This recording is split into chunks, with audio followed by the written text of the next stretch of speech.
السلام عليكم ورحمة الله وبركاته. ازيكم يا حبايب قلبي؟ يا رب ان شاء الله تكونوا بخير. النهارده قلت اشارككم في الغدا بتاعي.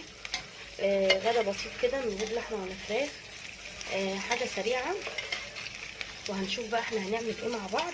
انا دلوقتي بحمر مكرونه. المكرونه زي ما انتم شايفين اللي هي بتاعت التحمير، مقطعه معاها بصلايه، وكمان حاطه فيها شطه صحيحه كده زي ما انتم شايفين، عشان انا مش عايزه لو الشطه حراقه ما يبقاش يعني المكرونه معايا حراقه، لان بناتي صغيرين مش هيقدروا ان هم ياكلوا حاجه حراقه.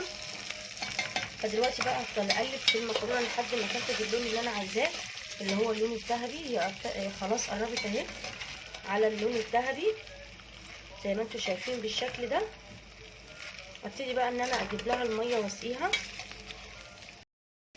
زي ما انتم شايفين كده. خلاص اهي ابتدت ان هي كلها خدت لون واحد. ابتدي ان انا انزل عليها بالميه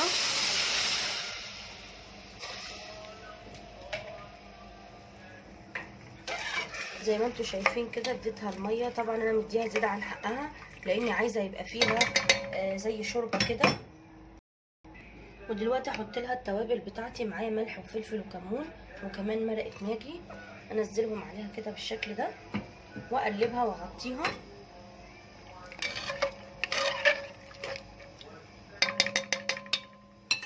تقلب بس، واقوم حاطه لها طماطم كده متقطعه. معايا كده طماطم متقطعه صغير بس انا شايله منها القشر، وكمان معايا شويه من البابريكا معلقه كبيره. احطهم بقى عليها، هي خلاص غليت معايا. احط عليها المكونات بتاعتي دي. على البضايه دي بقى يا بنات احط عليها شويه من الملح والفلفل وكمون، وابتدي ان انا ارج فيها كده.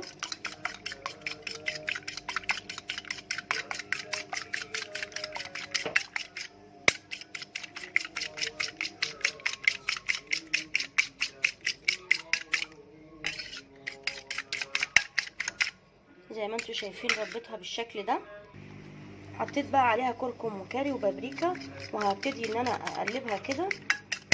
وكمان معايا هنا بنات بقسماط على فيجيتار، حطاه في طبق متلخبط على بعضه. طبعا ما حطيتش ملح كتير لان انا مش هغسل البتنجان تاني بعد ما حطيت له الملح. دلوقتي بقى ابتدي ان انا اخد البتنجان بس بعد ما يتصفى الميه اللي فيه واحطها في البيت ده. هنا بقى يا بنات حطيت البتنجان كده في حاجه تانية لاني نزل الميه بتاعته زي ما انتم شايفين كده اهي. دلوقتي بقى ابتدي ان انا احط البتنجان بتاعي في البيت. طلعتها من البيت حطيتها في البقسماط وحطيتها في البيت تاني، وبرده حطيتها زي ما انتم شايفين كده. المكرونه بسم الله ما شاء الله استوت وشكلها جميل جدا. القوطه كمان عملت لي ليها لون، والبابريكا بتبقى تحفه قوي معاها. دلوقتي بقى هحط المكرونه في الاطباق. بصوا بقى يا بنات شكلها بجد يفتح النفس. طبعا الكاميرا مشبره اهو زي ما انتم شايفين كده. ارفعها لكم شويه، طبعا انا بغرف فواقع مني، فانا هظبط الدنيا دلوقتي. وادي كده يا بنات البتنجان بتاعي اللي احنا عملناه مع بعض ما شاء الله استوى بشكل جميل جدا. وتشوفوه يعني تتخدعوا فيه، ما تقولوش ان هو بتنجان خالص. طبعا حاجه جميله جدا وشكلها روعه وتفتح النفس. وكمان قطعت خيار جنب الاكله. جربوا المكرونه دي بالطريقه دي والله هتعجبكم جدا بصراحه. طعمها روعه روعه روعه. يا ريت يكون تقدروا تذوقوا الطعم من الكاميرا، كنت دوقته لكم والله. اتفضلوا معايا، يا رب يكون الفيديو عجبكم. ما تنسوش تعملوا شير ولايك وسبسكرايب للقناه. والسلام عليكم ورحمه الله وبركاته.